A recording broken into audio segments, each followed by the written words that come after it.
Assalamualaikum warahmatullahi wabarakatuh. Halo teman-teman, perkenalkan kami dari kelompok 1. Pada topik 6 ini, kami akan membahas tentang sumber belajar mengenai kasus buku teks atau buku pegangan. Dosen pengampunya adalah Dr. Rendus Sunarno, MPD. Berikut adalah nama anggota dari kelompok 1. Yang pertama, Alfia Rahmasari, Ayu Agustina, Amalia, Bagus Ridani, Dian Retno Anggraini, Ikrima Jannatus Suraya, Muhammad Irfan Utama, Muhammad Ihsan Hidayatullah, Nur Rafni Cahyu, Nurisa Aulianti, Nurlina Septiana, dan yang terakhir yaitu Nurul Hidayah. Pembelajaran menggunakan buku teks. Bagian 1. Pada ilustrasi pertama, buku teks berfungsi sebagai salah satu sumber daya, rujukan untuk dikaji sebagai landasan desain pembelajaran dengan tujuan yang spesifik dan hasil pembelajaran. Pada ilustrasi 2, buku teks adalah silabus atau penuntun seluruh kegiatan pembelajaran. Tidak ada tujuan eksplisit di luar buku teks yang digunakan. Ilustrasi mana yang sering Anda lakukan? 1 atau 2? Dan mengapa kelompok Anda memilih ilustrasi tersebut? Jelaskan.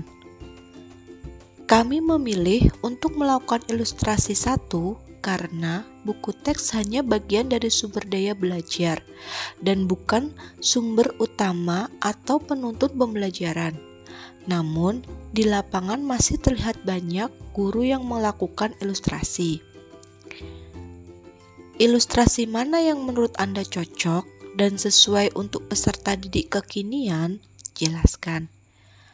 Yang paling cocok untuk pembelajaran dengan karakteristik peserta didik masa kini adalah ilustrasi 1. Karena sekarang sumber belajar bukan hanya berasal dari buku teks. Sumber belajar juga bisa didapat dari internet dan sosial media seperti YouTube dan Instagram. Dengan penggunaan bahan ajar yang beragam, peserta didik lebih banyak mendapat informasi yang dapat memperkaya Kasana. Bagian 2. Ilustrasi 1. Hasil belajar yang diinginkan membutuhkan penilaian unjuk kerja yang bersumber dari keilmuan sebagai konteks buku teks.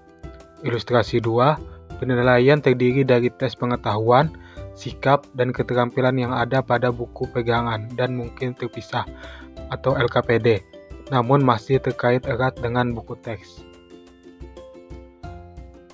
Pertanyaan 1. Ilustrasi mana yang sering Anda lakukan? 1 atau 2? Dan mengapa kelompok Anda memilih ilustrasi tersebut? Jelaskan. Ilustrasi yang sering digunakan yaitu ilustrasi 2, di mana kami melakukan penilaian tidak berdasarkan pada pengetahuan dan keterampilan pada peserta didik saja. Penilaian harus dilihat juga berdasarkan sikap peserta didik. Pembelajaran dikatakan telah memberikan efek kepada peserta didik bila mereka telah menunjukkan sikap yang baik terhadap pembelajaran seperti memiliki ketertarikan untuk mengikuti setiap pembelajaran di kelas. Pertanyaan kedua, ilustrasi mana yang menurut Anda cocok dan sesuai dengan peserta didik kekinian? Jelaskan. Menurut kelompok kami, yang cocok itu ilustrasi kedua. Seperti yang telah dijelaskan sebelumnya, penilaian akan seorang peserta didik tidak boleh hanya dilihat dari tingkat pengetahuan atau keterampilan saja, akan tetapi dilihat dari sikapnya.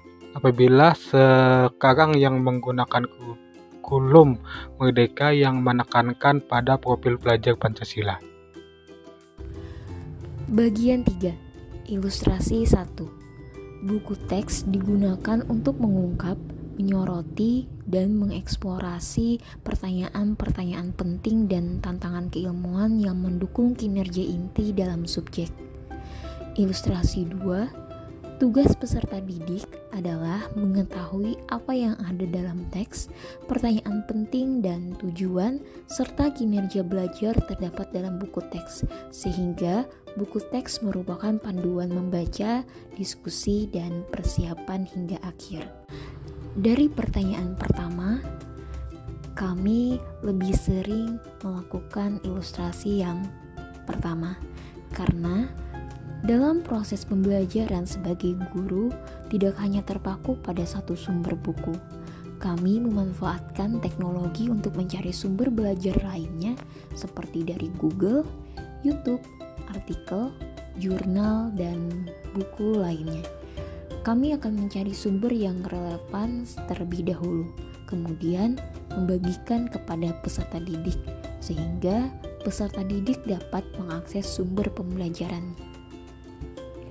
Kemudian, dari pertanyaan kedua, menurut kelompok kami, ilustrasi yang paling cocok untuk peserta didik yang kekinian adalah ilustrasi pertama, karena buku teks tidak seharusnya menjadi sumber rujukan pertama, melainkan sebagai salah satu sumber belajar untuk mengungkap, menyoroti, dan mengeksplorasi pertanyaan-pertanyaan penting dan tantangan keilmuan yang mendukung kinerja inti dalam kegiatan peserta didik. Sumber belajar abad 21 menggunakan berbagai media dan teknologi sebagai rujukan pembelajaran, sehingga eksplorasi ilmu akan lebih luas dan tidak terbatas di buku teks saja. Baiklah, selanjutnya yaitu bagian keempat. Di sini ada ilustrasi yang pertama, yaitu buku teks tidak digunakan berdasarkan urutan penomoran karena urutan membaca buku teks berdasarkan urutan tujuan pembelajaran yang diinginkan.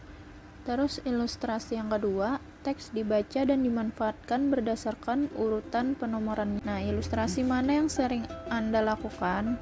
1 atau 2, dan mengapa kelompok Anda memilih ilustrasi tersebut? Nah, berdasarkan hasil diskusi kami, ilustrasi yang sering kami lakukan adalah ilustrasi yang kedua, karena penggunaan buku teks sebagai media pembelajaran biasanya sudah tersusun sesuai dengan urutan tujuan pembelajaran yang ingin dicapai peserta didik. Jadi, biasanya teks dibaca urut sesuai dengan penomorannya. Ilustrasi mana yang menurut Anda cocok dan sesuai untuk peserta didik kekinian? Jelaskan. Nah, berdasarkan hasil diskusi kami, ilustrasi yang cocok untuk peserta didik yang kekinian adalah ilustrasi yang pertama. Nah, karena buku teks tidak digunakan berdasarkan penomoran urutan pencapaian tujuan pembelajaran oleh masing-masing peserta didik, seringkali akan ada perbedaan sehingga tidak urut. Nah, demikian juga buku teks bukan merupakan satu-satunya sumber belajar peserta didik. Bagian 5. Ilustrasi 1. Buku teks adalah salah satu sumber daya dan rujukan di antara banyak sumber belajar. Buku pegangan termasuk sebagian materi dan umumnya hanya digunakan untuk merangkum ide-ide penting dan sebagai landasan memecahkan masalah dan argumen penting. Ilustrasi 2. Buku teks sumber primer dan bahan sumber lainnya jarang digunakan. Misal, tidak menggunakan media massa, media sosial, dan lain-lain. Ringkasan dan konten buku teks diambil sebagai kegiatan untuk dipelajari, didalami, dieksplorasi, diuji, dan dikritik. Ilustrasi yang sering kami lakukan yaitu ilustrasi 1, karena sesuai dengan keadaan yang biasanya terjadi pada pembelajaran, yang biasa dilakukan oleh guru dengan menggunakan satu sumber belajar sesuai dengan silabus ataupun kompetensi dasar yang dibutuhkan, seperti buku yang sudah disediakan sekolah, buku dari satuan MGMP atau KKG, buku terbitan Erlangga, dan buku lainnya. Menurut kelompok kami, ilustrasi yang cocok untuk peserta didik kekinian yaitu ilustrasi 2, karena buku teks merupakan sumber primer dan bahan sumber lainnya jarang digunakan. Misal, tidak menggunakan media massa, media sosial, dan lain-lain. Ringkasan dan konten buku teks diambil sebagai kegiatan untuk dipelajari, didalami, dieksplorasi, diuji, dan dikritik. Cocok untuk peserta didik kekinian karena ada ciri khas dari pembelajaran paradigma baru, yaitu peserta didik memiliki sifat yang kritis terhadap sesuatu hal yang mereka pelajari, kegiatan lebih kepada proyek atau menganalisis masalah, Kegiatan dengan mengambil suatu sumber untuk diteliti dan dikritik sesuai dengan perkembangan ke arah kreatif dan berpikir tingkat tinggi atau HOTS. Sekian presentasi dari kelompok kami ucapkan terima kasih. Sekian presentasi dari kelompok kami ucapkan terima kasih.